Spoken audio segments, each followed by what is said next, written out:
తిరుమల తిరుపతి దేవస్థానంలో ఎట్టకేలకు అధర్మ పాలనకు స్వస్తి పలికారు.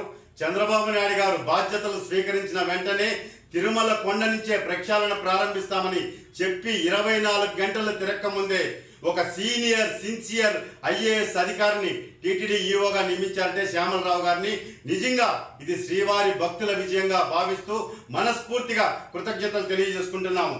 ఈరోజు ఒకటే అడుగుతున్నాం, గత 2 సంవత్సరాలుగా జవహర్ రెడ్డి గారు ఇక్కడి నుంచి బదిలీ అయిన తర్వాత రెగ్యులర్ ఐఏఎస్ టీటీడీ ఈఓగా నియమించండి అని జగన్మోహన్ రెడ్డి గారికి పదే విజ్ఞప్తి చేసినా చెవుటోడికి శంఖం ఊదినట్లు ధర్మారెడ్డిని అడ్డం పెట్టుకొని అడ్డగోలుగా శ్రీవారి సేవా టికెట్లని శ్రీవారి సొమ్ముని ఇష్టానుసారంగా మంచినీళ్ళలాగా ఖర్చు పెట్టేశారు.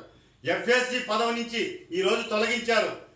ఆయన అయ్యా నీ అర్హత లేదు నీకు, నువ్వు అప్పుడే చెప్పా నేను కోర్టును ఆశ్రయించా శ్రీవారి భక్తులుగా ధర్మారెడ్డి అనే వ్యక్తికి ఈఓగా అర్హత లేదు అంటే దాన్ని కూడా మ్యానిపులేట్ చేసి మీరు కోర్టులో మభ్యపెట్టి తెచ్చుకోగలిగారు. కానీ వెంకటేశ్వర స్వామి కోర్టులో తప్పించుకోలేకపోయారు. ధర్మారెడ్డి గారు మీకు ఈ రోజు స్టార్ట్ అయింది చూసారా, ఇది ఎంత అవమానకరంగా ఇచ్చారో ఈ జీవో. మిమ్మల్ని మళ్ళా రివర్స్ చేశారు అంటే మీకు అర్హత లేదు అని చెప్పి తేల్చేశారు. అదే విధంగా మీకు క్యాజువల్ లీవ్ ఇచ్చారు. క్యాజువల్ లీవ్ ఏమని ఇచ్చారు తెలుసా, మీ casual leave sanctioned but should be available in the state Andhra Pradesh అని ఇచ్చారు. అంటే ఈ మెమో చూస్తే ఏమర్థమవుతుందో తెలుసా భక్తులకంతా, ఒక ముద్దాయి కరుడుగట్టిన ముద్దాయికి కోర్టు ఏదైతే కండిషన్ బెయిల్ ఇస్తుందో ఈ రాష్ట్రం దాటిపోవద్దు అని ఆ తరహాలో ఒక అధికారికి ఈరోజు ప్రభుత్వం మెమో ఇచ్చి నువ్వు లీవ్ శాంక్షన్ చేస్తున్నావు కానీ ఈ రాష్ట్రం విడిచిపోవద్దు అంటే ఇది ఇంతకన్నా అవమానం ఏ అధికారి కన్నా జరుగుతుందా? అది వెంకన్న లీలలు. వెంకన్నతో వద్దు వద్దు వద్దు అని చెప్పాం, విన్నారా? ఇష్టం వచ్చినట్టు బరి తెగించి అధికారంతో అహంకారంతో రెచ్చిపోయారు, విర్రవీగారు. ఈరోజు పరిస్థితి ఏమైంది? ఇదే కాదు, శ్యామలరావు గారికి మేము నేరుగా కలిసి విజ్ఞప్తి చేస్తాం. తిరుమల కొండ మీద 100 సంవత్సరాల చరిత్ర కలిగినటువంటి పార్వేటి మండపాన్ని ఎవరి అనుమతితో కూల్చావు?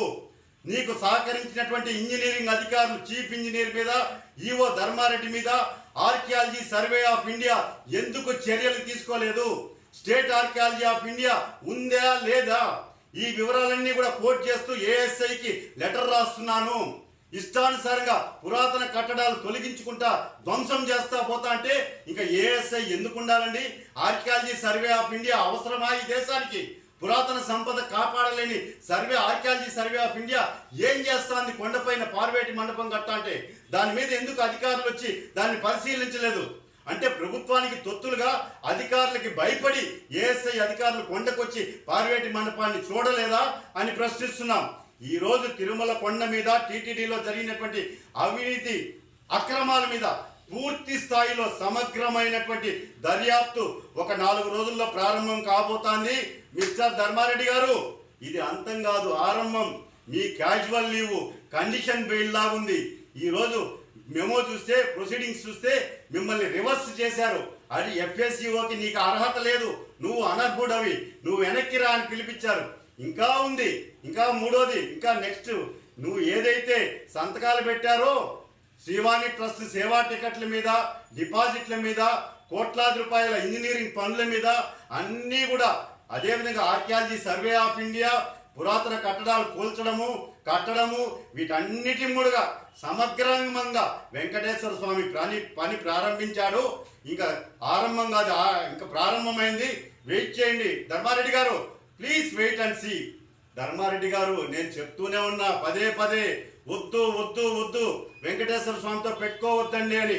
మా వెంకటేశ్వర స్వామి ఎలాంటి వాళ్ళో తెలుసా? వెంకటేశ్వర స్వామి భక్తులు ముద్దుగా పిలుచుకునేది ఎన్కౌంటర్ స్పెషలిస్ట్. ఎన్కౌంటర్ స్పెషలిస్ట్ అంటే పద్ధతి మార్చుకోమని చెప్పి తప్పు చేసిన వాళ్ళని ఒకసారి హెచ్చరిస్తాడు, రెండోసారి హెచ్చరిస్తాడు, పదే హెచ్చరిస్తాడు, మీ పద్ధతి మార్చుకోండి, నా డబ్బు జోలికి రాకండి అని. మన పద్ధతులు కానీ మార్చుకోకపోతే